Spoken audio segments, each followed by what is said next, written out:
Hello, and welcome back to Cape Corner, where we explore the history, story, and cultural impact of a different character or group every episode. I almost fucked up my intro again. I almost said where we experience, and I was like, explore. Um,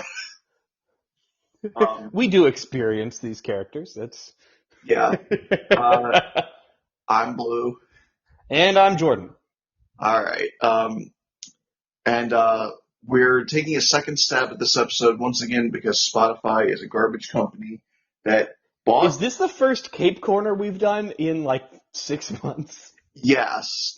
Yes, it is. Uh, it doesn't feel like it's been too long because we've been doing Phantom Optimist and I did Cape Corner last week. But Yes. yeah, you and I are back on here for the The first last time time in like you and 7 months. I posted an Aang, I think it was Aang. Yes, and that Yeah, was the in like last time, March. yeah, that was the end of March. That was the Yeah, last time you and I did a Cape Corner. yeah. For posterity, it is now the end of September. So, Yes. Well, yeah, because we don't oh, know for sure if this gets posted right away, and we definitely don't know for sure if you're listening to it right away. yesterday was the 21st night of September. Damn it. Nice. I love that it's become a tradition for me now every single year. September 21st, we just play Earth, Wind, and Fire. Nice. Um, I actually asked my boss when I was working last night because I was working until 2 a.m. I was like, hey, now that the doors are locked, would you guys have any any objections if I play Earth, Wind, and Fire? And he's like, oh yeah, it is the 21st. I'm like, I'm so glad you know what I was talking Yeah, you about. got to do it. You got to do it. Yeah. So that I was, love that. yeah, my new boss, Josh, he is super cool. This is at the movie theater? Yes. Awesome. I just wish I had more hours. I'm trying to pay rent. Yeah. Yeah, that's But tough.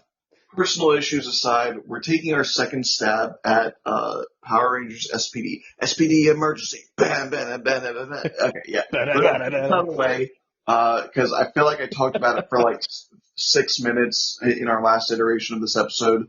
The Yeah, theme song so is so just there. to just in case we didn't make it clear enough already, listener, we recorded this like 6 months ago, No, no, and no, no. then We recorded this Spotify like for a year podcast. ago.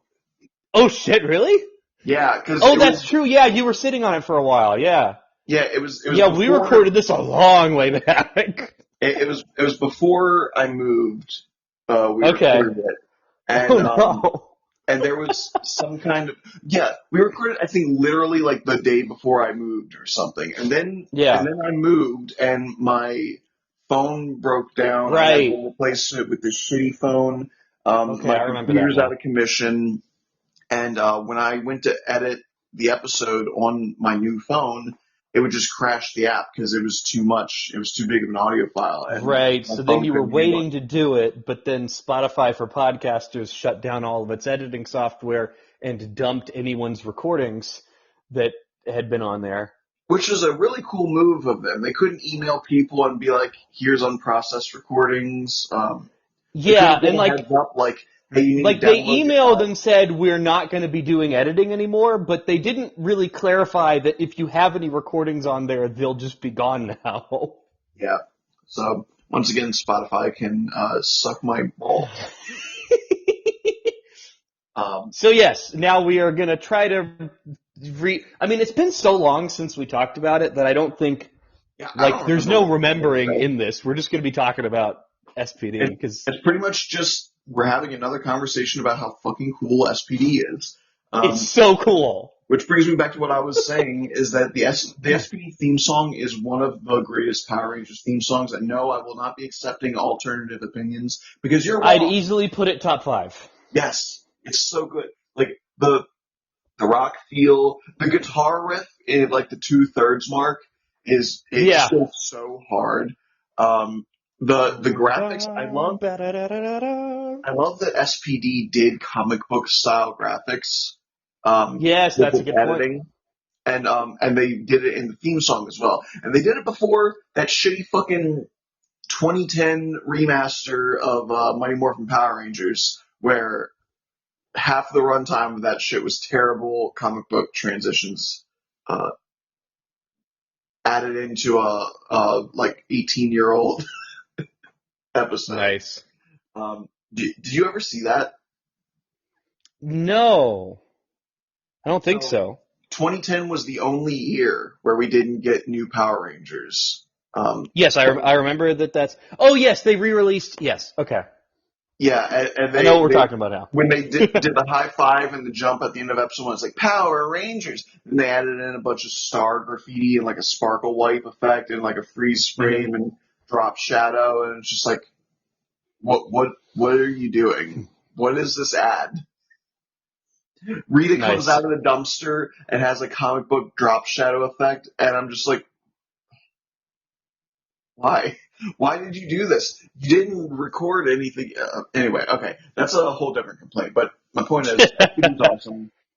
Um, okay, let's. Want to just start by talking about the characters? Yeah, sure. Because I'm going to say real quick, I have very little to almost nothing to say about the villains in this season.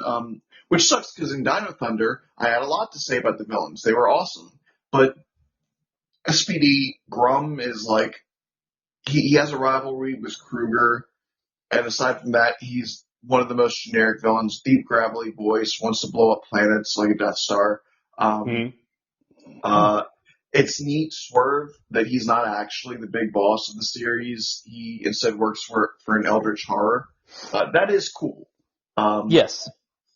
but other than that, and the fact that Morgana gets like prefers to be a little child for some reason, Yeah. um, it's like there's not a whole lot to say about that. I think it's Broodwing is like their mercenary guy, and that's pretty much it. The main villain cast is really just Moira or Morgana, Grum, Broodwing, and Omni later at the end of the show, and that's it. They don't have a big villain crew. None of them are particularly memorable. Um, but on the SPD side of things, there's a bunch of characters, and they're all incredibly memorable. Um, so for those that don't know, the suit designs for SPD, they all have numbers on their suits, which by the way, one of the hardest Power Ranger suit designs I've ever seen. I love it. It makes sense for a governmental organization to show their rankings on their suits. Peak. Are you still with me? Uh-oh. Jordan, you're muted right now. I don't know if you know. Okay, Jordan just told me that the mute won't turn off. Um, I suppose I will pause the episode and allow him to rejoin. So give us just a moment. Okay, we're back. Sorry about that. We had a All little right. bit of a Yeah. technical difficulty. I am no longer muted. Yeah. So uh, what I was saying is that I think it's really cool that their suit designs all have their numbers on them, and it makes it really easy for us because we can talk about them in the number order. What do you think?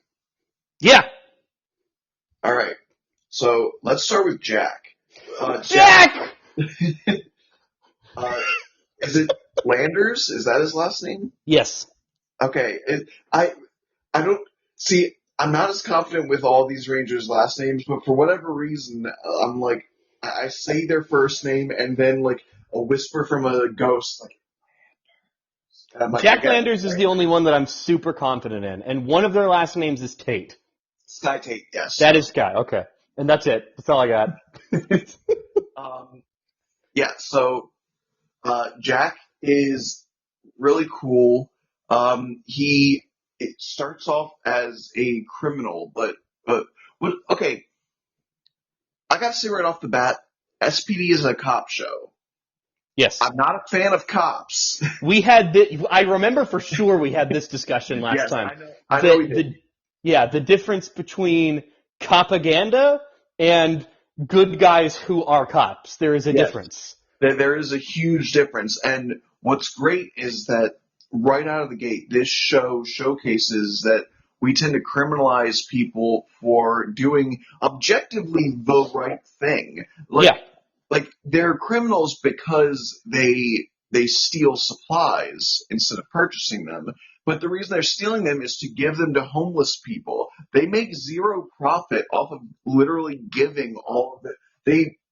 They risk their freedom, their lives, depending on what kind of cops you're going up against, Hmm. to help people that the city won't help. And that is the noble thing. That is the heroic thing. And they're still treated like they're bad guys just because, like, there's a distinction between law and justice that I truly feel that a lot of people, even in our real world, don't get. That somebody will say the actions of a person and they'll be like, well, that's against the law, so it's wrong. It's like, Right. that's not how that works. Yeah, it's not It's, always quite lined up. We it is current, try it as a is current, society to line up our laws with morality, but it uh, is currently legal for a bunch of middle-aged men to marry literal children, like yeah, in child brides. in several states, yes. Yeah, that is not moral. And if you try to argue that child molestation is moral, I will personally slit your throat. Yep. So, bye bye monetization. And I wasn't kidding, but it's fine. So There's the currently point, things that are illegal that they're like, really? Are you sure? yeah. But Why? meanwhile, they're legalizing and even lawfully encouraging things like anti-homeless measures, where you put those fucking bars on benches so that people can't sleep there. And Yeah, you, like, well, being homeless is a good example of something that's criminalized in lots of places. It's like, yes, why? and it makes me Why is want that to. illegal? It makes me want to grab every politician by the throat and shake them. But because I don't think people understand, being homeless is the punishment. Okay, Yes, not living in that a house sucks. with shelter, like people who are like, oh, it's not that big a deal. Fucking try it. Yeah, Try it for a night. Try it for 2 nights. I guarantee you'll have a different fucking perspective on how hard that shit is. right. And I'm And not see, talking yeah, about when I'm not talking about try it with your wallet loaded with credit cards and dollar bills. I'm talking about literally walk out of your house with nothing but the clothes on your back and try to rough it on the city streets for a couple nights. See how fucking far you get. When you're yeah, I'd hungry say you got and to when go. Yeah, you got to go at least 3 days to make sure that you understand how hard it is to eat.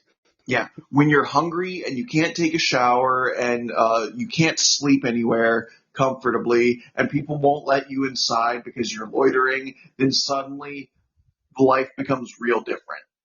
Um, Yeah, I had a but college professor who said pretty much exactly this, that he used to be super on the line of, well, they're just lazy, they can't dig themselves out of it. And then he got like challenged by a colleague to do that, and he literally did it for like 2 weeks and could not get a new job in those yeah, 2 weeks and could not, and wound up in a jail cell.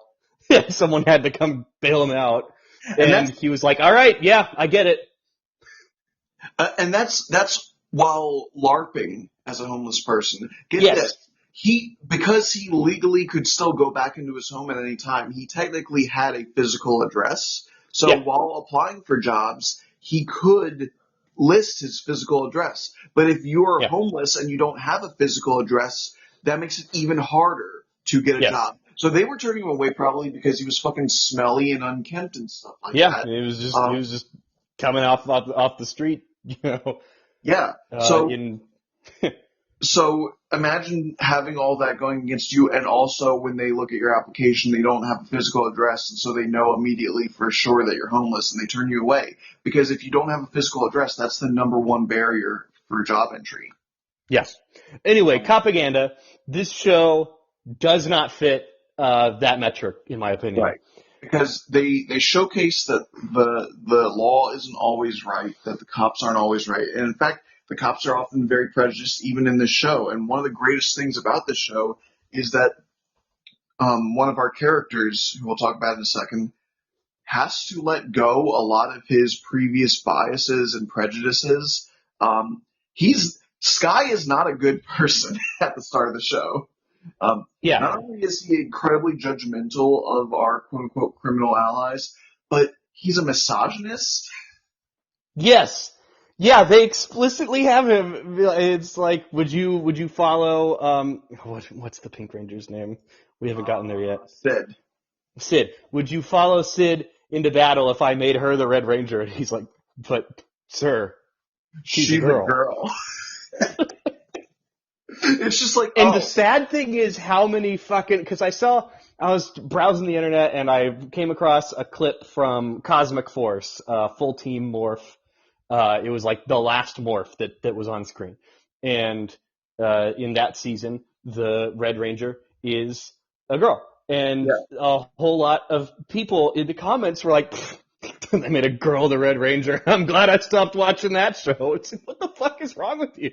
Why yeah. is that bad? Also, she's not the first. She's like the fifth female leader of the Power Rangers. Yeah, if you're going by like leader and not just red, yeah. Sixth, if you consider A Squad, I think. Wait, okay, hold on. It's the White Aquitar Ranger. Mm-hmm. Um, okay, yeah, Jen. and it's the A Squad Ranger, Jen.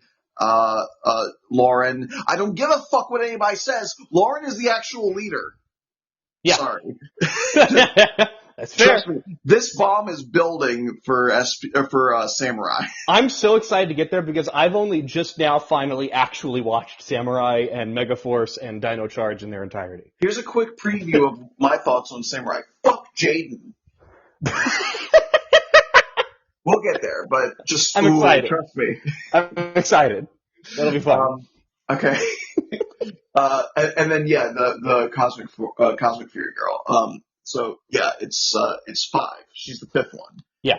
So anyway, yeah, Sky is not a good dude at the beginning. He's a shitty cop. He's just.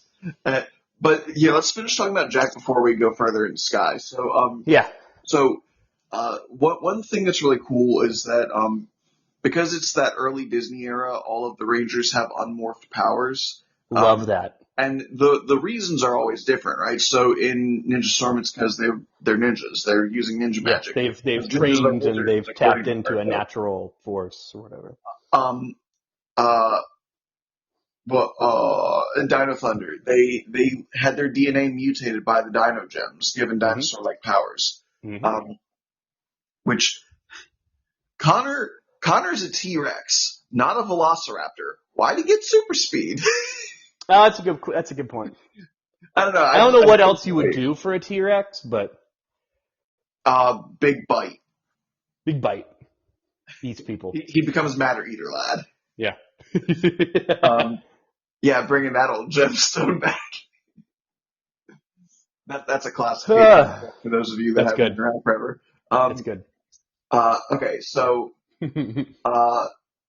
and in this, it's because all of their parents were part of the same science group, and they did genetic experimentations on themselves, which in effect led them to giving birth to superpowered children. Sure. Okay. I guess. But so Jack's power, and what's great in SPD, so in all the others, it's like whatever powers, right? Like they're cool. And sometimes they're thematically appropriate. Like, Kira, she's a singer, so she's got a sonic scream. And, Connor, who is a hothead that rushes into battle, he can rush really fast. And Ethan, he gets, bullied because he's nerd, so he can defend himself. Yeah. And then sometimes it's very base level things like Tori surfs, so she does water. Yeah. And like Tommy is invisible now. It's like, okay. Yeah. Okay. Sure. And he got Nickelodeon slimed that one time. Yes. But here it's extremely thematically relevant for all of the characters. I love it. Jack, his power is literally to walk through walls. Yep. And it's because he doesn't respect barriers in society. No. It's illegal to help people. Fuck that. I don't care. He passes through that metaphorical wall just as he can pass through literal walls. And also because walking through walls is the classic mutant, scary, pearl-clutching superpower of what's to stop Kitty Pryde from walking into your home. It's the first one they mention in the original X-Men movie where they're saying that she could walk through walls. What's to stop her from walking into any of your houses or the White House? Yeah. What should stop her from walking into a bank vault and taking all the money? And Yeah. it's like, oh, I mean, if you live in a world with superpowers, sometimes you just gotta hope that people have good morality, and otherwise you live in like the Invincible universe or some shit, and you're fucked, or the Yeah. boys. Uh, Yep. um, but so Jack is really cool. He's the second black leader of the Power Rangers.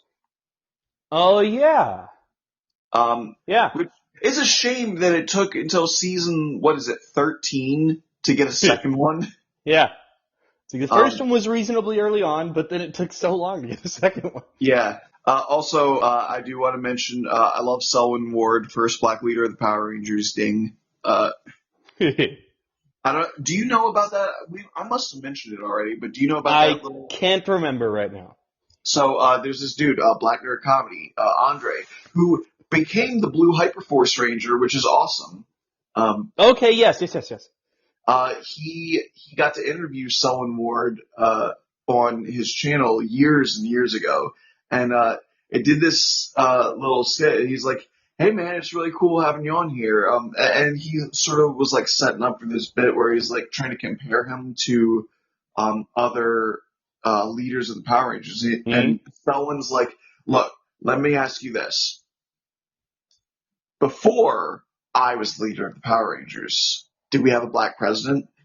and and Andre's like, no. He's like, that's right. He's like, wait a minute. Are you saying it's because of you? He's like, that's right. Because I'm Selwyn Ward. And then there was this little jingle that would go, Selwyn Ward, first black leader of the Power Rangers. And his teeth would do the little ding. That's great. I love that. So good. Hmm. And obviously, like it was a funny bit that they were doing. From what I understand, the guy doesn't have like a crazy ego. He doesn't literally think that he got the first black president in office. But it was Yes, so fucking funny, and I appreciate that he can have some fun with that. He's a cool guy. that's Um, fantastic. but yeah, Jack's second black leader still a big deal. Um, I would put Jack in like my top 3 to 5 Red Rangers. I really like Jack. he's so good. He first of all, he's cool as hell Oh in yeah. and out of the ranger suit, because out of the ranger suit, he's again being a good person. He's leaping into danger. He likes doing jump kicks like Tommy likes doing spin kicks. Yeah. Yep. Um, like one of his first big stunts you ever see is literally him and Z leaping up onto a crane and then just doing repeated kicks as they whiz by a whole bunch of Crybots. Hmm. Um, And I love his character arc. I also love that he kind of it's almost a meta commentary on the Red Ranger is always the leader. That it's like kind of an arbitrary thing that the Red is always the leader, no matter yeah, what season you're in. That's the point, and that it's like you're the Red Ranger, so you're the leader. And he's like, all right, and then he woefully abuses his leadership powers yeah, for he's the not first like episode and a half that he's the Red Ranger. because in the first like 2 episodes he showcased to have a lot of really good attributes to himself. Yes, But his defining attribute is a disrespect for authority, so he doesn't yes, make a good leader in this team at first. Something Sky is very quick to point out about. oh yes. And I think that's a good transition into Sky. We already started talking about him, but this dude wants to be the Red Ranger. It's his Hmm. one goal. His dad Uh, was the Red Ranger. his dad was the Red Ranger. What's really cool is and again, I love that there's a through line in Ranger Theory that I really hope that the new Power Ranger stuff that they do gets more into this sort of lore, right? His dad had the red in space suit, so it seems It like was maybe the Time Force suit, I was it think. was it the no, yeah, I did that last time too. Fuck, because the A Squad has the in space suits. Right. God damn Yeah, it. yeah. Okay, but there is a through line with uh the in space Rangers, the SPD Rangers, the Time Force Rangers, Hmm. because the idea is that uh after the events of Power Rangers in space, Earth gets in contact with the humans of KO 35, which again, I guess they just evolved to be humans in exactly the same way. Yeah. Okay, whatever. Uh, sure. I mean, there's also time travel and shit in this franchise, so I Yeah, don't know. Maybe it was literally like colonized retroactively, but that could be. um, who fucking knows? But the idea is that they started using KO-35 technology mixed with Earth's technology, and they made SPA. And then Kruger got his entire people obliterated, and he fled to Earth. And he was like, "Hey, we had this foundation on my planet called SPD, and Hmm. they merged that ideal and his leadership with SPA to make a new SPD on Earth. And then that's in 2025. And eventually that organization would evolve to become Time Force, which is the government governing police body of the future. Yeah. It's all really cool. And the fact that his dad has the red Time Force suit is kind of like a hint that maybe this is when they were inventing the prototypes for those powers. Hmm. Um, That's and cool. yeah, I like that. It is kind of wild to imagine that they had at least the skeleton of something that would be used 975 years in the future. Yep. Oh, all right, sure. I mean, shit, those powers are cool, so why not? Um, so he fucking hates Jack, and what's great is that because it's a kids show made by Disney, you have to make a lot of inferences as to what the actual allegories are. He hates Jack specifically because he is the Red Ranger and he doesn't think he deserves it and he shirks his duties and he's some criminal scum. But looking into it at the lens of, well, he's a shitty cop and now he's being led by a black guy, Hmm. suddenly makes it a lot more like maybe he's not just misogynist, but there's also some racism there, which also fits. He fucking hates aliens at first too, which is the racism of the day in 2025 in Power Rangers. Yes. Um, so there's a lot wrong with Sky, which makes it great when you see him slowly grow. He does slowly come to respect Jack's leadership. I remember episode 3, the episode where Jack lets his power go to his head, starts ordering around all the others to do constant training drills while he's sitting on a fucking lawn chair sipping margaritas. And Sky Yes. lays into him, and he's like, a leader is supposed to lead by example. You have no right to be in charge of us if you're not willing to get out there and do the work that we have to do. Hmm. And Jack takes that shit to heart. And by the end of the episode, Sky walks out to the training field and he sees Jack at the crack of dawn, busting his ass, running through the mud, forcing himself to do everything he was forcing his team to do because it's only right and it's only fair. And he is an extremely just minded individual. Again, he doesn't respect the law because it's unjust. He respects Yes. justice. He respects Yes. um, people, not the letter of the law. And so when he realized he was being disrespectful to people, he went out of his way to make up for it. And Sky sees that, and you see him like cross his arms and kind of like nod his head, like, okay, maybe there is something there. Um, Hmm. and it's like the beginning of a mutual respect. And what's great is that uh, it culminates in one of the most watched Power Rangers moments in history, where Sky is facing down the monster that killed his father, and Hmm. Jack hands the Red Ranger Morpher to Dude, I Sky love that. and is like, "You need to avenge your dad. You need to do it by taking up his legacy. Be the Red Ranger. We'll follow your lead." Hmm. And it's a one-time morphing sequence of Sky turning into the Red Ranger, and it's so good. And he Yeah. immediately uses the Battleizer and murders that motherfucker. It's so good. And then, yes, he does come to become more open minded and accepting. And by the end of the episode, or by the end of the series, Kruger once again asks, um, would you follow Sid in battle? And he puffs out his chest proudly and he says, Sir, I would follow anyone you deem worthy. Yeah, I love that. And it's like, wow, I mean, it's kind of obvious that he gave the incorrect answer before, but Yes. but you can tell he really means what he's saying. He's not just saying it to give the right answer. He's saying it because he's learned to appreciate different kinds of people. Yeah. And I love that. We love to see growth. And here's the thing. I need people to start being more fucking forgiving of people. No one starts perfect. You were a shitty teenager. Yes, you. Whoever is listening. I don't care if you fucking fed refugees in Uganda. You were a shitty teenager. Yep. In the Bakugo episode, I went into this into detail, but everyone lost their fucking minds, and they said that Bakugo should like die and never be forgiven because in episode 1 he told Izuku to kill himself, and I'm like, I have news for you. He was a fucking middle schooler. Mm-hmm. They all tell you to kill yourself. It's real. It's just nobody is good at first. You have to learn how to be a good person. And if you don't give people the chance to become a good person, you're always going to be surrounded by bad people. Mm-hmm. Sorry, them's the breaks, kid. You gotta get over that shit. You gotta let people grow and develop. Because you had to do it too, motherfucker. Don't forget that. Sorry. That's one of those things that really gets on my nerves when people are like, oh, well, he did a bad thing one time. And let me be clear.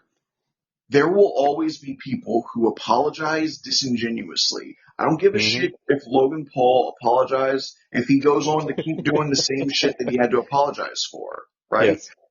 You need to develop the skill of learning when to trust that someone is actually sorrowful and apologetic for their actions if they've realized that what they did was wrong and they actually have a desire to improve versus someone who's apologizing so that it gets them out of hot water.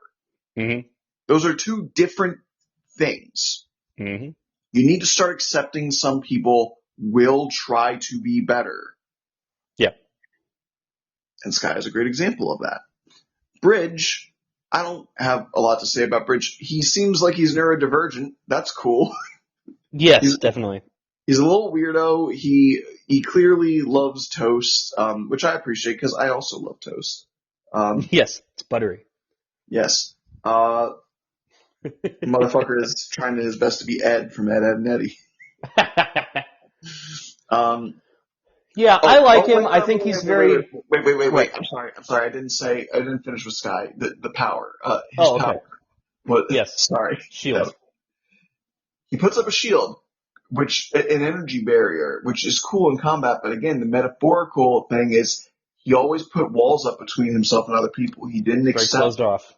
He didn't accept different kinds of people. He felt he was superior, and so everyone else was beneath him, and he didn't need to interact with them. And it's great because he emotionally matured after meeting the man who walks through those walls. Yeah. There's see, this is what I'm talking about. There's such strong theming that you can do and shit like that. Yeah, this is a phenomenal season, man. This is structured so well. There's a reason that we're still excited to talk about it for a second time because it's so good. If there were anyone that we had to completely redo from scratch, I'm glad it was this one. Yeah, I agree. I would have also accepted Time Force. Yes, or Dino Thunder for me at least. Oh yeah. Oh god. All right. So, by the way, this is incredibly random, but I just want to shout out. There's a YouTuber I've been watching lately called Connor the Waffle, who he does these videos called The Weird World of Mighty Morphin Power Rangers, The Weird World of Power Rangers Zeo. He's been going through all the seasons. I think most recently he did Wild Force. So I've been watching his videos. They're very fun. I'll have to find those. Yeah. Okay, now we can talk about Bridge. What were you going to say before I incredibly rudely cut you off? I think I was going to say that I think he's very charming, he's very delightful, he's the comic relief here, and yeah, like you said, he seems pretty neurodivergent, which, I don't know, my personal take on the reading auras thing is that he seems like he's not good at, like, reading people, partly because of the neurodivergence thing, and so it's like this is kind of a compensation almost for that. But I don't know. I don't know if there's a better metaphorical reason for that. I now remember what I had to say about Bridge in our first recording. You just reminded me. because there is a misconception. I mean, okay, granted, yes, especially with autism, there are a lot of neurodivergent people that have difficulty understanding the motivations and Mhm. emotions of other people. I have trouble with it sometimes too. But what I need people to understand is, especially with autistic people, we tend to hate being bad at something. Yeah. and and we're incredibly studious, and when we become aware of a shortcoming, we work to improve on that. Mhm. Neurodivergent people, by the time they are full grown adults, oftentimes are better at reading people than neurotypical people. Because while it comes naturally to a neurotypical person, an autistic person had to work for that shit. And they Yeah. had to learn like the little intricacies. And I've become a person that can intuit whether or not someone's trustworthy with uncanny accuracy. So far in my life, anytime I've gotten a vibe that someone's a bad person, turned out they were fucking bad. And and when I open up to someone, they usually are really good. I mean, obviously everyone's human, everyone's imperfect. People are prone to, even if they're a good person, There's still darkness fucking you over everywhere. in some way, right? So it's not like I'm going to literally read the future and see if anyone's ever going to hurt me, but but it's more often than not I'm able to tell through people's words, through their actions, and like it's become second nature to me now because I did it consciously for so many years. So I like to see it as Bridge, who again, probably as a kid, he couldn't understand people very well, but Hmm. this power manifested, and it's a representation of as he gets older, he's better at understanding others than his teammates are. Yeah, that's cool. Extremely emotionally intelligent. Yeah. Um, and and a lot of that too comes from being able to be a little weirdo who marches to the beat of his own drum because he is not. Um, his actions aren't dictated by the actions of others, so he's able to more closely observe the actions of others. If Yeah, that and makes they've got that one where like he's the only one who's accurately on to the villain. yeah, I don't yeah, remember which episode it was or what the villain was, but there was uh, a plot where he's the only one who's onto him. yeah. Well, also even in episode one, he's the first one to mention that something was off with the A Squad Rangers. That's true, yeah. Yeah. Which, by the way, I want you to know, I re-downloaded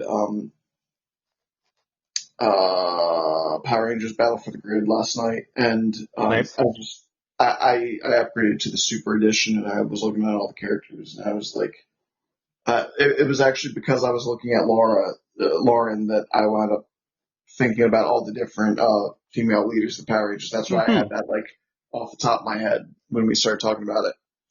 Um, Yeah. okay, Z. Z is once again following the trend that Yellow Rangers are the sleeper hotties of Power Rangers. Oh Because yeah. everyone talks about the Pink Rangers because pink is the girl color and they always have the mini skirts, and yellow doesn't always have the mini skirts. And Kimberly was everyone's first crush, and so they naturally go, "Oh yeah, pink is the pretty one, right?" Nah, It's yellow. usually yellow in our discussions thus far. Yeah. Um, Kira, my goth queen.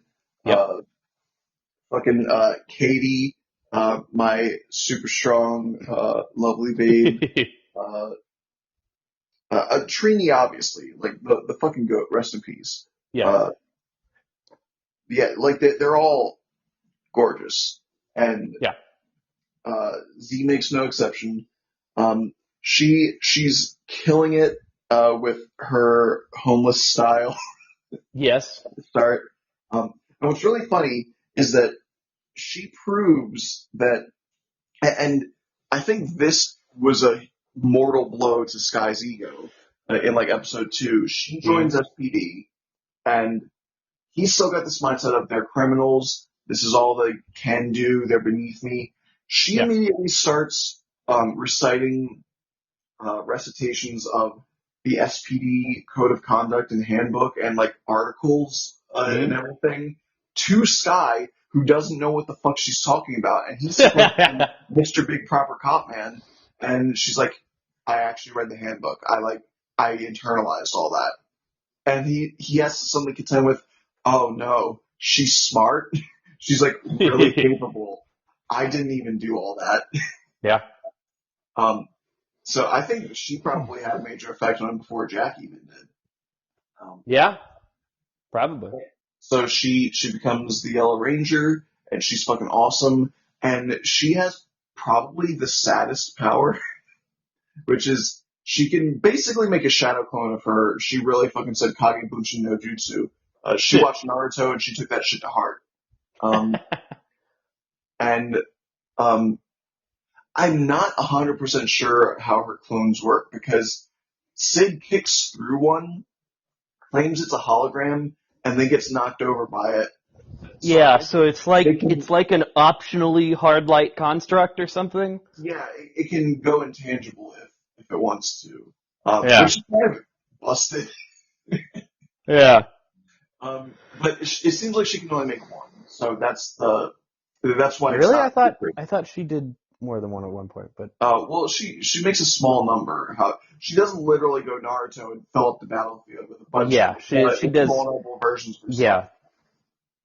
Um, but the reason she has that power is because she was orphaned and she grew up alone, and Oh so she yes, I needed forgot someone to about that. talk to. That's so fucking sad. It is sad. I was making the obvious Naruto joke, but I was also making it because they do reference that in Naruto as well. Literally, like towards the end of the show, Sasuke is like psychologically he's doing psychological warfare on Naruto as he's fighting him. He's Hmm. like, "Why do you think you're so good at shadow clones? It's because you've always been a lonely little boy who desperately needs someone else around you. You're alone, and so your power is to make more people to talk to." Yeah. And Wow. it's just like, how? What the fuck, dude? Yeah, that's really sad. Yeah. Um, this is also a very useful power in fighting. Oh yeah.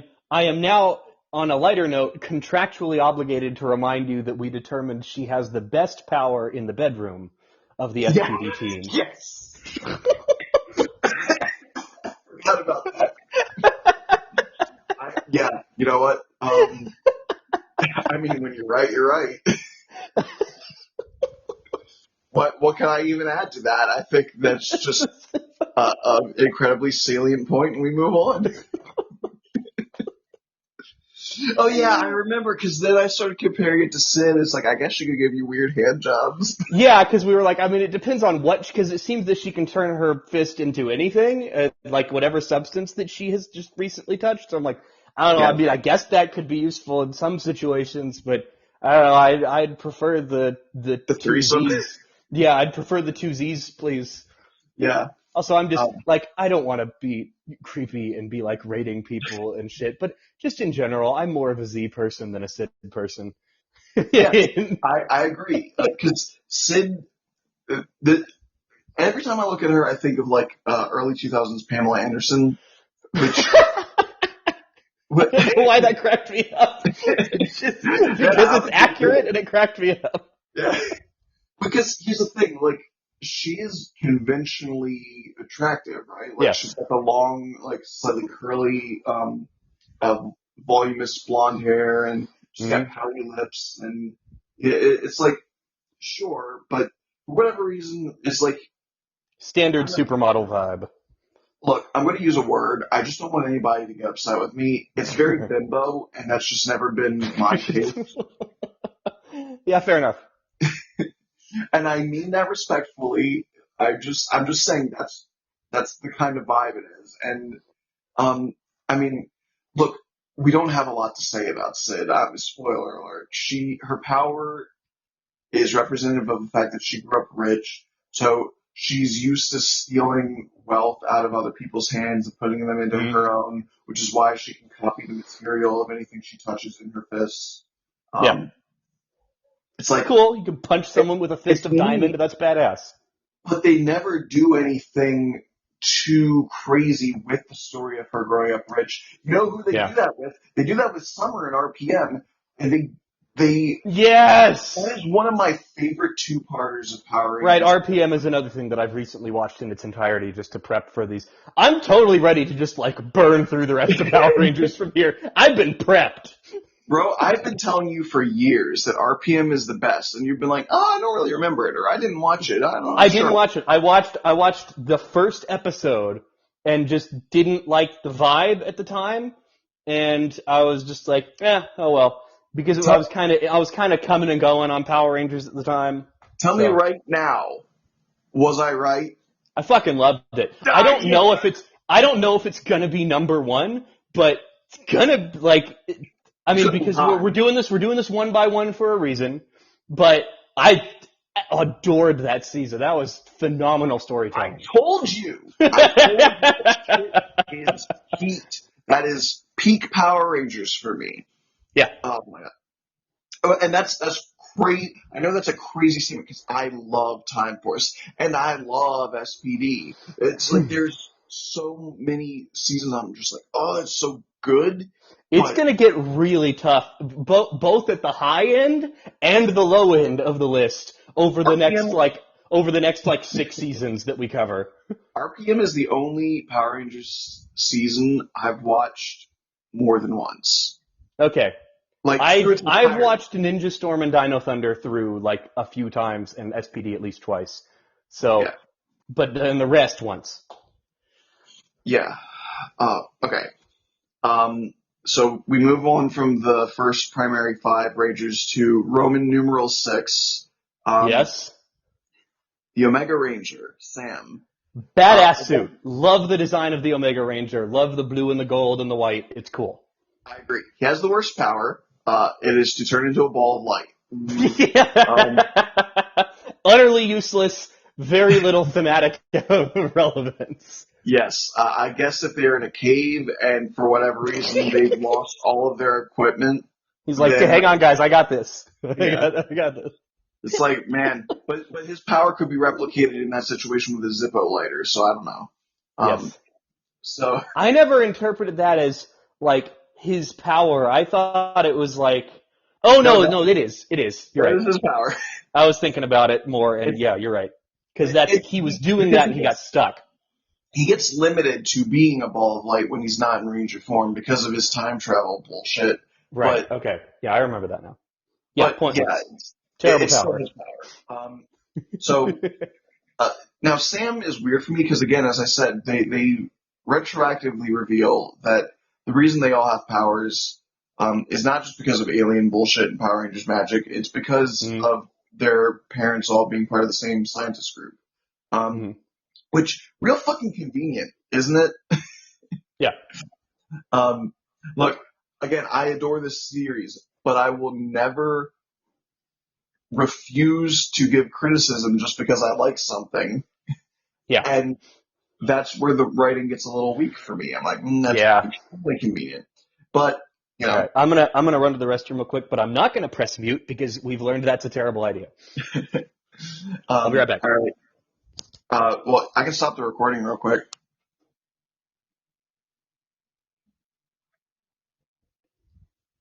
Okay, we're back. Yeah, so, uh, the weird thing for me was always that their parents all like engineered their powers at the same time, but Sam in the present day for them seems like he's like 10 years younger than them. Yeah. And I'm just like, so what did the experiments just like alter their DNA indefinitely and they were able to wait a decade to have a kid or because I don't know, it just seems weird or maybe they just kept a hold of all the supplies and did that shit on their own time.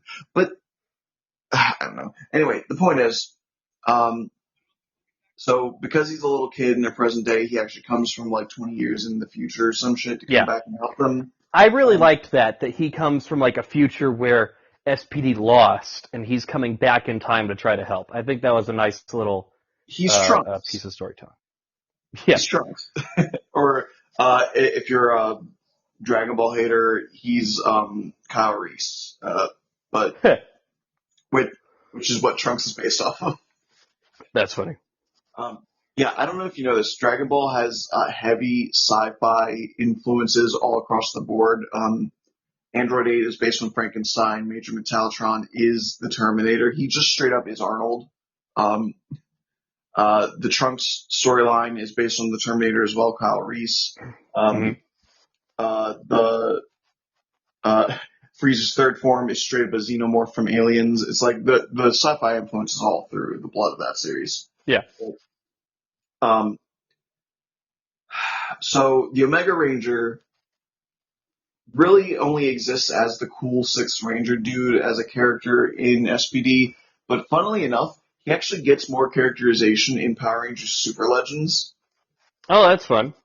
Yeah, so it was a video game that came out in I want to say 2005. So Operation Overdrive was the newest thing at the time. Yeah. And the main character of the story is the Omega Ranger, and he I feel is like I've played this. he's fighting a time displaced Lord Zed, and Yes, I've played this. he winds up finding this place called the Hall of Legends, where a guardian spirit that watches over Ranger history through all of space-time, Hmm. who, by the way, he has a Ranger helmet, and the sides of the Ranger helmet, you know how, the Thor helmet or the Captain America mask have, little wings? Yeah. He's got wings on the sides of his helmet that are the Power Rangers lightning bolts, Oh, cool. which is really neat. Yeah, he basically tasks the Omega Ranger to gather up Rangers from all of Ranger history. So the first 15 years of Power Rangers, and they all work together to do a thing. It's kind of neat. Hmm. Um, but yeah, I don't have a whole lot to say about the Omega Ranger. He's cool. I like his design. I love when it's hard to tell what color a Ranger is. What do you mean? Because he could be a White Ranger, or he could Oh, be an yes. Indian Ranger. Yeah. He could be either fucking one. Similar, there was confusion with Wild Force Alyssa? What's her name? Oh, yes. I think so. The white Yeah. tiger or whatever. She is a White Ranger, but because of the way the teams were normally set up, She's kind of the Pink Ranger, but because she's got pink accents. yeah. So you're like, Pink Ranger with way too much white on her costume? P. And similar things with fucking okay, so the Quantum Ranger is quantified as a Red Ranger, but because there Yeah. was already a Red Ranger on the team and his secondary color is black, you could be like, there's not a Black Ranger on the team. Is he their Black Ranger? Yeah, he's just got a lot of cool red stuff. That'd be cool. Yeah. Also, pretty much from this point forward in Power Rangers, every time a Gold Ranger shows up, they're mostly blue. Yes. we're about half blue, which I think is hell, really. I actually really like that. We'll get into that as we get into those even the seasons, but I first really Gold like that. Ranger is predominantly black. Yeah, mostly black with a gold chest plate and some gold highlights. Yeah. Which is great. Black and gold is a goated color scheme. But regardless, it's a shame they gave it to a nothing character. I'm sorry, but if anyone's like, oh, I'm Treya Triforia's biggest stan, I'm just, okay, why? But I guess you must really like Legend of Zelda. Good for you, dude. Yeah. Um, anybody that doesn't I feel like understand, most people would go to Jason faster than Trey when they think about the Gold Ranger. Which is yes, but interesting. again, I was just looking at the characters from Power Rangers Battle for the Grid last night, and Okay, yes. it's specifically Trey. Okay. Because Jason's in the game as Mighty Morphin Red. Right, okay. Okay, so now, okay, the next one would be Kruger. He becomes the Shadow Ranger, who is the fucking coolest. This suit is badass, he is badass, and this is incredible. He's got a sword where the hilt is a dog head because he's a dog man. His Yes. number is 100, and they decide to represent that during his first morph by having him literally fight through an army of 100 Crybots single-handedly, while a counter on the bottom right of the screen counted to 100. Which Fucking great sequence. All time, one of the all-time best Power Ranger sequences. and it gives me Kingdom Hearts vibes because Kingdom Hearts 2 has a battle that fans have come to dub the Battle of the Thousand Heartless, where you spawn into this area. There's way too many Heartless. Like literally, the game. It's a PS2 game, right? It literally cannot process all of the Heartless that are on the screen. So what they do as a clever thing is that most of the Heartless in the background are just a background image. They're a moving image. They're essentially a GIF. But as you kill enemies that are actually spawned on screen, those background images become actual rendered enemies in the game and they approach you. Hmm. So, but you fight through 1,000 Heartless and it's got a counter showing you how many you've killed so far until you finally slay the last one. You look up, you see 1,000. You're like, holy shit. It's very similar effect here. He's fighting 100 enemies. It's so cool. And really, Kruger gets the actual final showdown of the show. Yeah. Like, after they beat Omni, Rum's still not dead, and with a crowd of onlookers surrounding them like it's fucking Fight Club, he decides to 1v1 Grum, cuts off his other horn to make him symmetrical, and then captures him in his SPD key card. I love that. Yeah. And people want to be like, he looks goofy. Who fucking cares? Because he's so cool that it What overrides show anything. are you watching? Yeah.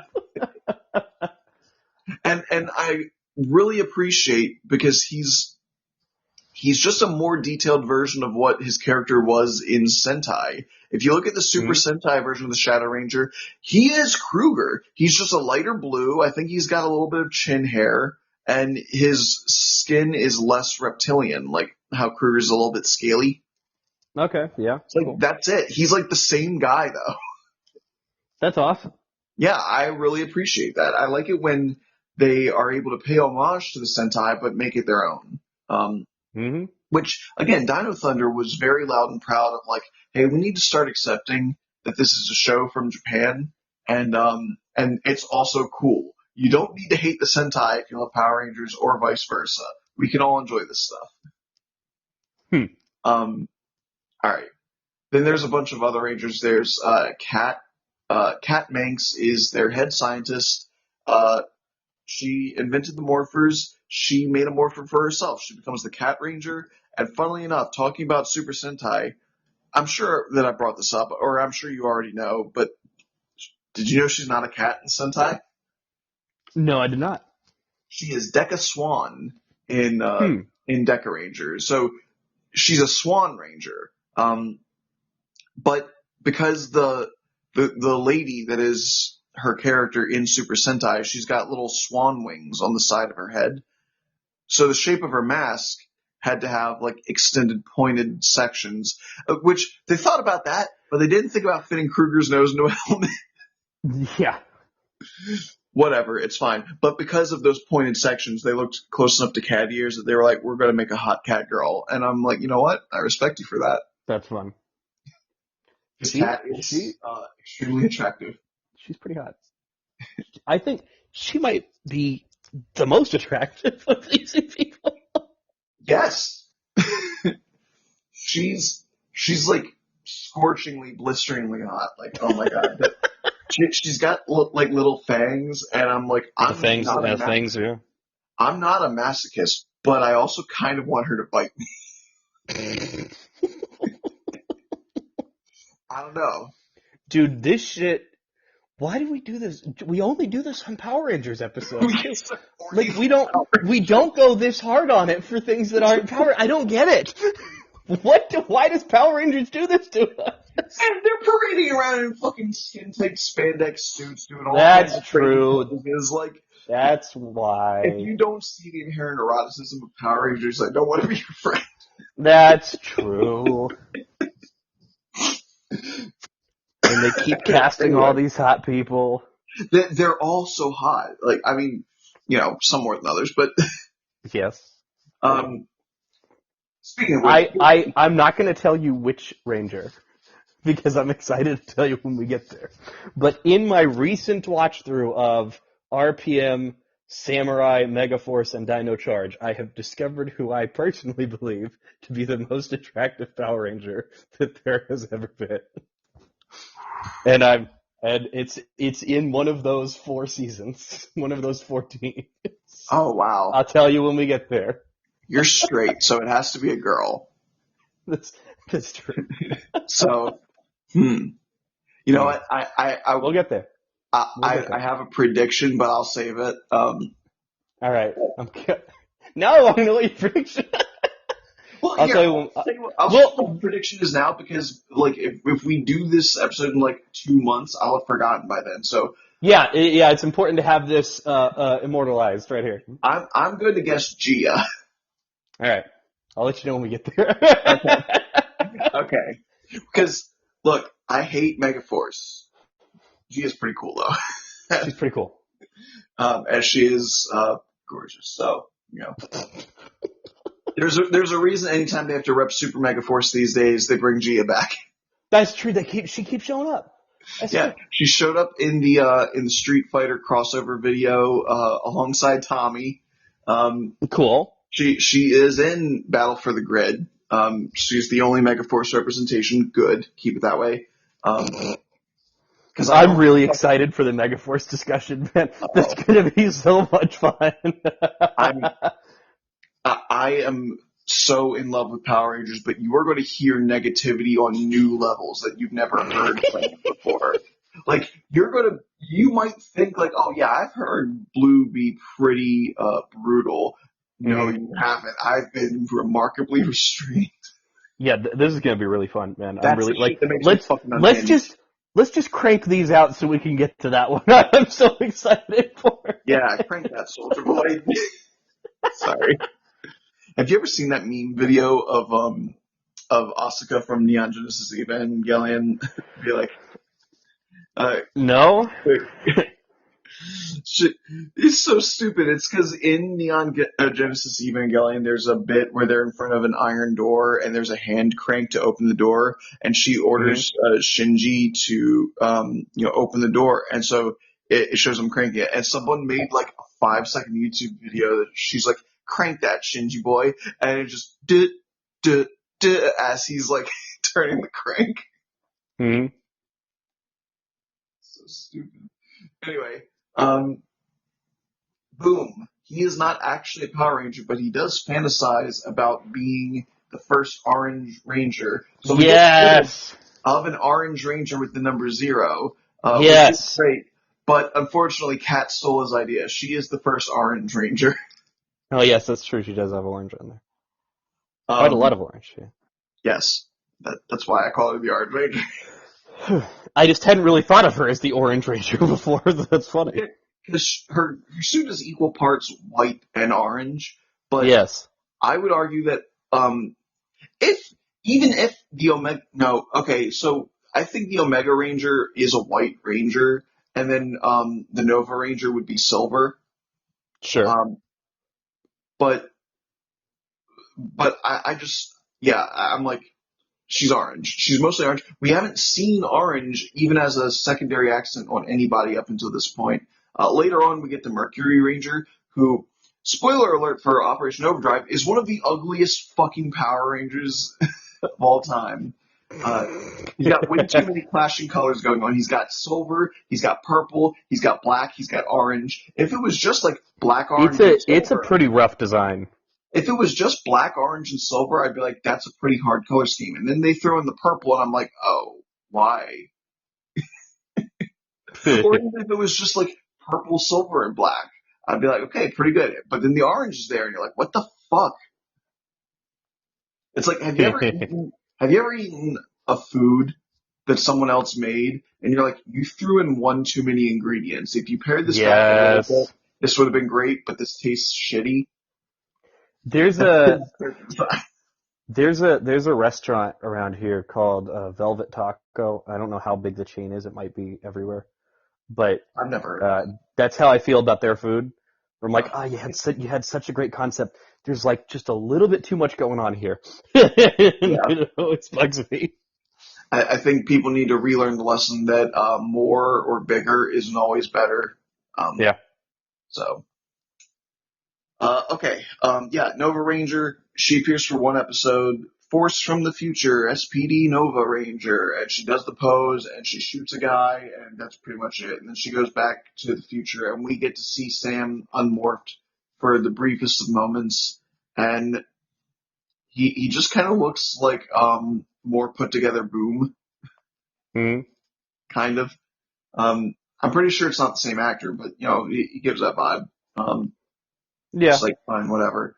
Um, yeah, she's just the Omega Ranger's partner in the future, and she is more decked out in SWAT gear than he is, and Yeah. that's really now. She's Deca Bright in the Sentai. Okay. Excuse me. Bless you. Um, so which is why she's so fucking shiny, because her entire thing is like light and shining and sparkling and Huh. blinding the Okay. fuck out of her enemies, which we might have gotten to know if we had more than 2 seconds of her screen time in the series. So Yeah. what do I have to say about her? Nothing. That's about it. Let's move on. Uh, Mm. unless you have something critical that you want to get off your chest about the Nova Ranger. No, I got nothing about the Nova Ranger. I keep forgetting the Nova Ranger is in this. Fair, valid, understandable.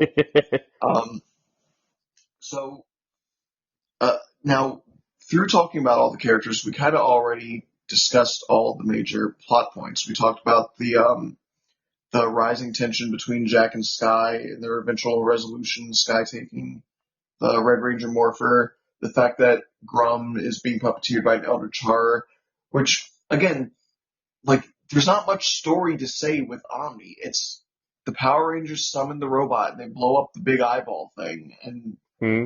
that's it. It's like the plot of SPD has like next to nothing to do with the actual resolution of fighting the villains, which is why I have nothing to say about the villains.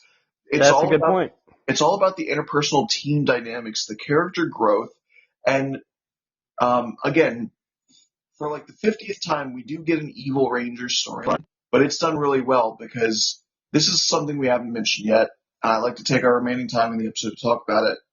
Hmm. Our Power Rangers are not the best. They are the B squad. They're Yes. the benched, like, they're the reserve forces for when our actual Power Rangers are unavailable. Hmm. Because the A squad Rangers are the best of the best of the best.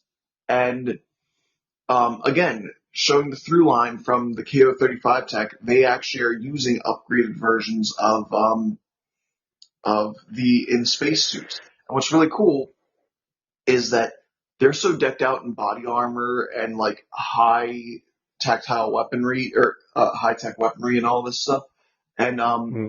the B squad later on they achieve SWAT mode, which makes them look more like the A squad Rangers, which Hmm.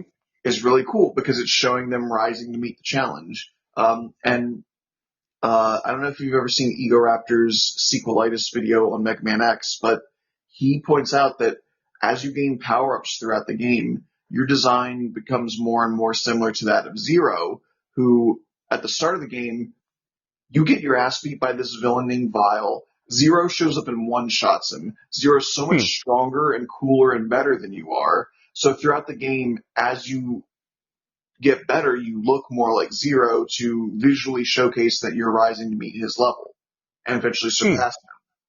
And it's a similar thing in this. They're rising to meet the level of A Squad, and eventually they get into a final conflict, a 5-on-5, because they find out that the A Squad, for the first time in Power Rangers history, they're not street punks that got given terrible masks and powers. They're not putties that got turned into faux Power Rangers. They're not a Green Ranger that got brainwashed. They're not robots that went haywire. These are evil Power Rangers because they saw which way the wind was blowing. They went, Grum's probably going to win, and Yeah. we don't want to be part of the losing team, so we're going to defect. They made a Yeah. conscious decision to be bad. Not It's common. no, it's also great Yeah, I because really liked that plot line. yeah, I love it when Power Rangers are shown to be heroic in spite of humanity. Like, Hmm. the people talk about Jason being one of the greatest icons of Power Rangers. I don't like Jason. And the reason is because Yeah, I've never gotten it. Like, I'll always see like here's the top 20 Red Rangers, and like Jason's the top, and I'm like, okay. I mean, I he's get he's the too original, but he's too stoic, he's too squeaky clean, he always does the right thing, he recycles, he's a good boy. yeah. And I like it when I feel like I'm looking at a person who, Yeah. despite their problems, pushes through to find the hero within, not someone who was always just a perfect hero from the start. Hmm. Um, which is again why I appreciate characters like Bakugo and fucking Vegeta and Sky. Like, I like those guys because they had real problems, but they had the potential to be more, and they worked to achieve that potential, and eventually they do. They become heroes. Hmm. I love that. And uh, but in order to really get that point across, you need the personal parallel character. You need to see someone who doesn't achieve heroism. You need to see someone who falls to the inherent corruption of humanity. Because for as indomitable and blindingly bright and wonderful as the human spirit can be, it can also fail. And the greatest monsters in our real world are humans. The Yeah. people can be some of the most savage, cruel, disgusting nightmares that you could ever face off against. And it's the adaptability of the human race. It's the wide range of what a person can be. A person can be anything they want to be, and that means they can also be pure evil. Yeah. And the A Squad is a dark mirror to our B Squad Power Rangers in, like, if you ever become too overconfident in your ability, you ever become too conceited. It's truly a mirror for Sky, showing who he was. He thought he was better than everyone else, and that Hmm. those little people beneath him didn't matter. They were ants under his boot, and he could put his boot on their neck like a cop. And he had to learn from his teammates and friends to be more compassionate, to be more understanding, to be more open-minded, to let down his walls, to let Hmm. people pass through his walls, and to um, become a true hero, a true leader. And then he sees the A Squad, who they've been told they're the best. The B Squad sucks compared to them, and they became monsters. Hmm. And God, the thematic writing is so fucking good. Dude, this is a phenomenal season. It is. And it feels so cathartic to see B Squad beat those motherfuckers. Like, they finish them off. They lock those away. They never get out of that shit. Like, Hmm. probably the best feeling of Rangers beating evil Rangers since the Psycho Rangers. Yeah, I think so. Uh, because the Psycho Rangers was an entire saga. This was more just like an episode or two, but damn, were they some good episodes. Hmm. Um, and again, I think it ties into the theme of, like, figures of authority can be corrupt, and we shouldn't blindly trust an institution, but hold them to a higher standard to be the people that we need them to be. And Hmm. the A Squad Rangers are the perfect example of corrupt cops who are gonna not protect and serve, but abandon and send all these innocent people just trying to live their lives to their deaths for their own personal benefit. And it took our heroes to show what cops should be. Um, People who really live and die by that mandate of protecting and serving. You can't Hmm. say that you deserve special treatment because you put your life on the line and then No. refuse to put your life on the line. Hmm. They're, legally speaking, cops don't have to risk their lives. They're told that they should put their own safety above that of others. To which I say, then why are you a cop? Uh, if it's not to protect and serve, then it's to bully and harass. It's to exert force, lethal force, oftentimes, to creep into Hmm. someone's home while they're sleeping and murder them because, oh, what if they were a drug dealer, though? And then to turn off your body cam and kneel on someone's neck until they die, and just all of these things. Like, and I know I'm getting heavy-handed, but all of these things are real. They happen. Hmm. And and shit like Uvalde or whatever, where there was a literal battalion of heavily armed and armored police that were all shaking in their little boots who couldn't go in to stop one dude with an AK wearing Yep. a t-shirt. And so they just let children die. This is not what a protective institution should be. And that's why I really appreciate, because we tend to think that Disney is very defanged. We think that they always play it safe. But when it came to SPD, they took the gloves off. They they impressed me that they actually had the stones to tackle issues of corrupt institutions and what they are versus what they should be. Yeah. And I will always forever have SPD as one of my top entries for that reason. And I think that's a good segue to uh, talk about our rankings. So you retrieved the rankings list. Can you remind? Yes, I have retrieved them. Hang on, if my phone will let me go back to them. All right.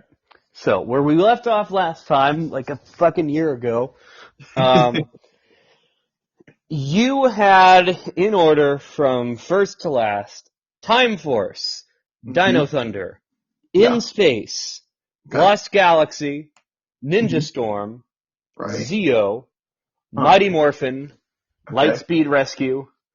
Turbo, and Yeah. Wild Force in last place. Oh, did I put Wild Force below Turbo? You put Wild Force below Turbo.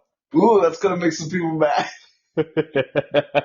Um, I don't remember all my reasoning for all of these. Like, I know it was your influence. Like, our discussions made me rethink a lot of things. Because I promise you, I wouldn't have put Ninja Storm that high if you didn't have such a passion Yeah, for it. we had a lot of conversation about how Ninja Storm has like deceptively cool stuff in it. Yeah. Um. Okay. I think I'm gonna have to put SPD. Hmm. Because okay, so it really comes down to a few factors, right? So as far as characters go, um, Wes, Jen, Eric are all great characters. Katie, Lucas, and Trip are all like they got good points, but they're a little less important, less interesting. But at the Hmm. same time, like Jack, Sky, Z are great characters, but like Yep. Bridge and Sid are kind of whatever. So I I feel love like Bridge, but I agree with you on Sid. I mean I'm not saying that I dislike Bridge. I'm just saying what. He's not a very moving, impactful character. Yeah, yeah, exactly. He does. He's a reactive character, not an active character. He doesn't do a whole lot actively. He's just kind of there a lot of times. Um, so as far as the team roster, I feel like they're very much on par. Themes, again, it's a theme of making your own history, your own destiny, um, versus what would you boil the theme of SPD down to? Like taking accountability and learning to. Um, I guess it's what we said. Yeah, It's yeah, law just versus like you were justice. saying, overcoming the human nature to be selfish and to give in to, like to not be the A squad, to not say, well, they're gonna win, so we're on their side.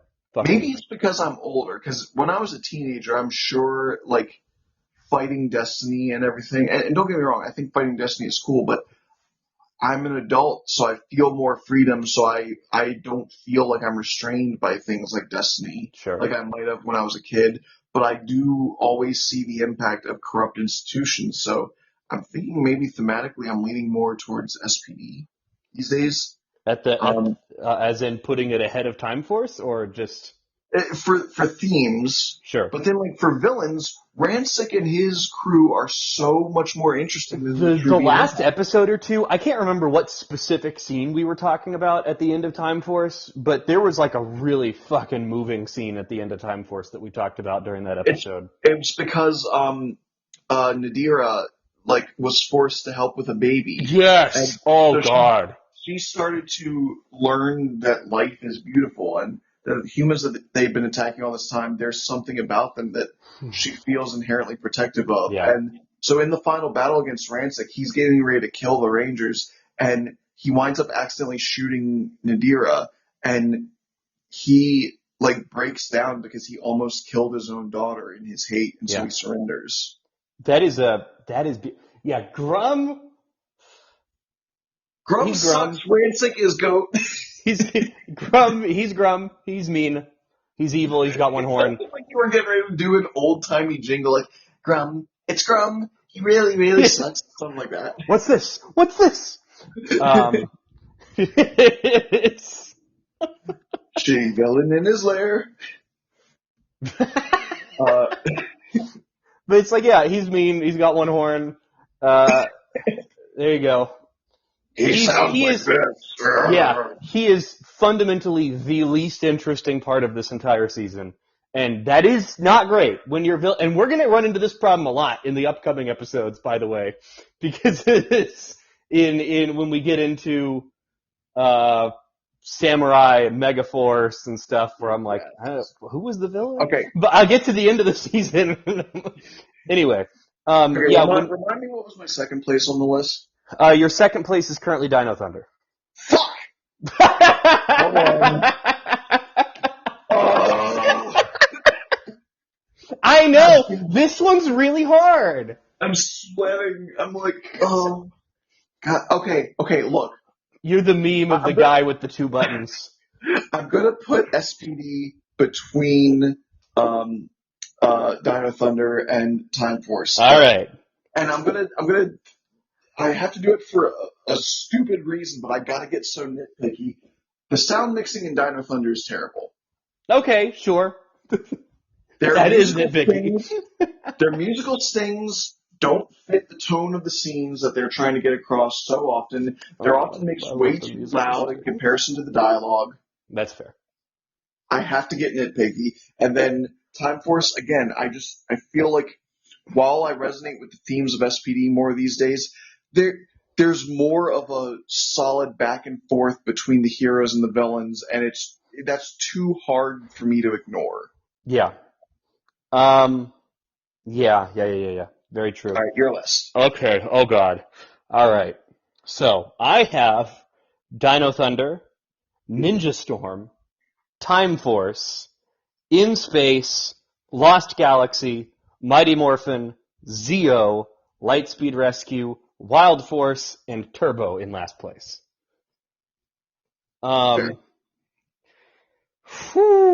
Okay, I wanted to mention something that I forgot to bring up, because we have talked about the crossover episodes before. These are two of my favorites. Partly because I'm just so obsessed with Dino Thunder that we got to do two different episodes with a crossover with Dino Thunder, one in the future, one in the past. And I thought those were really cool. It's a little bit underwhelming that JDF wasn't in the one in the past, but that's fine. They all get neuralized by the end of it, so they forget that they ever teamed up. So. Yeah, so it doesn't mean anything thematically. It's just those are cool. I loved seeing those Rangers again and getting kind of a check-in. I don't remember if we talked about this on the Dino Thunder. Probably not, so I wanted to talk about it here. That we kind of get a check-in with Connor, Kira, and Ethan about how their lives turned out and how everything went like really well for them. They turned out to be really successful, really cool people. And Yes. They have to forget all that, which is sad. But that was really cool. Oh, shit. I remembered something we talked about last time that I wanted to bring up before I put my ranking in, which was when the Dino Thunder Rangers get brought to the future by Broodwing. Mm-hmm. He's like, you are the most powerful Power Rangers ever or whatever. And he goes, and now you're going to help me destroy the planet. And it's like, you put no thought into this plan, Broodwing. What the fuck how did you think they were going to react to that? And don't they just like punch him in the stomach? They immediately punch him, and then they take the Dino Gems and run out. And it's like, what? Broodwing, Broodwing, what the fuck, man? Why did you think that would work? They really are good. I thought he was gonna, like, brainwash them or some shit, but he's just like, hey guys, you wanna help me take over the world? It's like, dude. Maybe he was planning to brainwash them, but he was monologuing, and they're just like, okay, sure, I'll accept that. I prefer the idea that Broodwing was just really thought that a good old pep talk would work and would get them to destroy the world with him. We're at the 5-minute warning, by the way. So. Oh shit. Okay. Yeah. Fuck. Okay. It's below for me Dino Thunder. Okay. I don't think I can put it below Ninja Storm. I don't think I can do that. But I'm getting heartbroken because I'm pushing Time Force further and further down the list. But I fucking love Time Force. But this is what happens when you do them one by one. You have to compare them as they are. I can't just move Time Force back up. And I don't know if I would because I have such a nostalgic connection to Ninja Storm. That's like all nostalgia there, and I'm not afraid to admit it. But SPD has such a profoundly cooler, metaphors with all the powers, and all the characters are real neat. And yeah, I'm putting it one down. I'm putting it second place, same as you. Nice. All right, SPD in second. So just to recap before we sign off here, your current list is Time Force, SPD, Dino Thunder, In Space, Lost Galaxy, Ninja Storm, Zeo, Mighty Morphin, Lightspeed Rescue, Turbo, and Wild Force in last place. And mine... What? Sorry, real quick. I was surprised to hear that Lost Galaxy was so high, and then I remembered Trakina. She's the reason why it's so high. And mine is Dino Thunder, SPD, Ninja Storm, Time Force, In Space, Lost Galaxy, Mighty Morphin, Zeo, Lightspeed Rescue, Wild Force, and Turbo in last place. Nice. So our bottom three are the same, just in a slightly different order. We agree that Lightspeed Rescue, Turbo, and Wild Force are the snooze fests of the Power Ranger franchise so far. Yep. And I'm okay with that. Our lists aren't too drastically different. Like I just have the only real difference is that I have Ninja Storm way up, which has forced Time Force lower than I'd like it to be. Yes. I will always make fun of you. Everybody, look at this idiot. He thought Time Force was fourth place. Okay. Everybody, I'm going to say thank you for listening. You can check out the Cape Corner Discord. We post updates on there. It's going to be easiest to find new episodes there now until I get this Podbean situation sorted out. You don't need to, but I'm also on Tumblr. I'm Beyond Blue too, so you can follow me there. Where can they find you? I am at Jordan Blueman everywhere that has usernames, and you can find my show, The Fandom Optimists, at Fandom Optimists on Twitter and Instagram. Yes, and the Fandom Optimists are also part of the Holopod podcast network, which Cape Corner shares the spotlight with. It is the Phantom Optimist and SJW Comic Book Club and True Believers, a comic book podcast. I didn't forget them this time. Thank God. Last week I had such a struggle. I was like, oh, Chris is going to hate this. It's been a while. And it's also Movies to Watch Before You Die. I'm not going to say the replica program anymore because I have not been able to do any episodes because of my shitty setup. So it just kind of hasn't done anything. It's kind of a specialty podcast that happens every once in a while. Yeah. But I think that's going to about do it. Any final thoughts? No, I got nothing. SPD was awesome. Our next Power Ranger episode will be Mystic Force. It's going to be Mystic Force. That's going to be so much fun. I hope we get to do it sooner rather than later because I'm now like super amped to talk about like all the ones I just watched. Quick preview. and I'm Suits good, characters bad. those suits are awesome. Yes, we'll talk about it in depth next time. Which honestly, I'd be fine if we just have a stretch of weeks where we catch up on Power Rangers. I'm super down. I'm super down for that. That would be a lot of fun. All right, everybody, thank you for listening. Have a good day.